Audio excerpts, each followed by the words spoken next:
ወደ ጸሎቱ ነው የምንሄደው። ወደ ባህረ ጥምቀቱ መዝሙሩን ኋላ በደንብ ትዘምራላችሁ። ውስጥ ገብታችሁ ታቦት ይዘን ስንወጣ ታቦታት ወጥተው ከዚህ ላይ ነው በጋራ ወደዚያ የሚሄዱትም ተመልሰው የሚገቡትም እና ጊዜ አለን ተመልሰን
ዘዜነው ማቴዎስ ወማርያም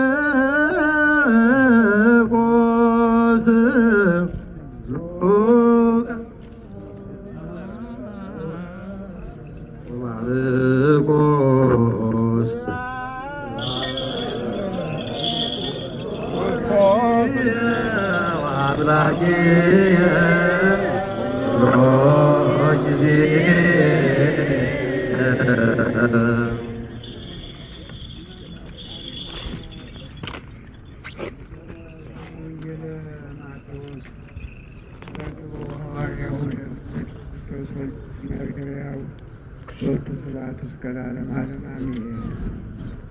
የማቴዎስ ወንጌል ምዕራፍ 3 ከቁጥር 1 በዚያም ወራት መጥምቁ ዮሐንስ መንግሥተ ሰማያት ቀርባለችና ንስሐ ግቡ ብሎ በይሁዳ ምድረ በዳ እየሰበከ መጣ። በነቢዩ በኢሳይያስ የጌታን መንገድ አዘጋጁ፣ ጽርጊያውንም አቅኑ እያለ በምድረ በዳ የሚጮህ ሰው ድምፅ የተባለለት ይህ ነውና። ራሱም ዮሐንስ የግመል ጠጉር ልብስ ነበረው፣ በወገቡም ጠፍር ይታጠቅ ነበር። ምግቡም አንበጣና የበረሃ ማር ነበረ። ሁሉ በዮርዳኖስ ዙሪያ ያለ ሀገር ሁሉ ወደ እርሱ ይወጡ ነበር። ኃጢአታቸውንም እየተናዘዙ በዮርዳኖስ ወንዝ ከእርሱ ይጠመቁ ነበር። ዳሩ ግን ከፈሪሳውያንና ከሰዱቃውያን ብዙዎች ወደ መጥምቁ ሲመጡ ባየ ጊዜ እንዲህ አላቸው፣ እናንተ የእፉኝት ልጆች ከሚመጣው ቁጣ እንድትሸሹ ማን አመለከታችሁ? እንግዲህ ለንስሐ የሚገባ ፍሬ አድርጉ። በልባችሁ አብርሃም አባት አለን እንደምትሉ አይምሰላችሁ። እላችኋለሁ ከእነዚህ ድንጋዮች ለአብርሃም ልጆች ሊያስነሳለት እግዚአብሔር ይችላል። አሁንስ ምሳር በዛፎች ስር ተቀምጧል። እንግዲህ መልካም ፍሬ የማያደርግ ዛፍ ሁሉ ይቆረጣል፣ ወደ እሳትም ይጣላል። እኔ ስለ ንስሐ በውሃ አጠምቃቸዋለሁ። ጫማውን ይሸከም ዘንድ ከማይገባኝ ከእኔ በኋላ የሚመጣው ግን ከእኔ ይልቅ ይበረታል። እርሱ በመንፈስ ቅዱስ በእሳትም ያጠምቃቸዋል። መንሹ በእጁ ነው፣ አውድማውንም ፈጽሞ ያጠራል፣ ስንዴውንም በጎተራው ይከታል። ገለባውን ግን በማይጠፋ እሳት ያቃጥለዋል። ሰማይና ምድር ያልፋል፣ ቃሌ ግን አለ ይቀራል።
ይህን የምንኖርባትንም ሀገር ጠብቅልን።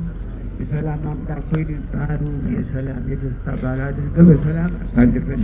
አሜን። አቡነ ዘበሰማያት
እኔ አውቃለሁ ማለት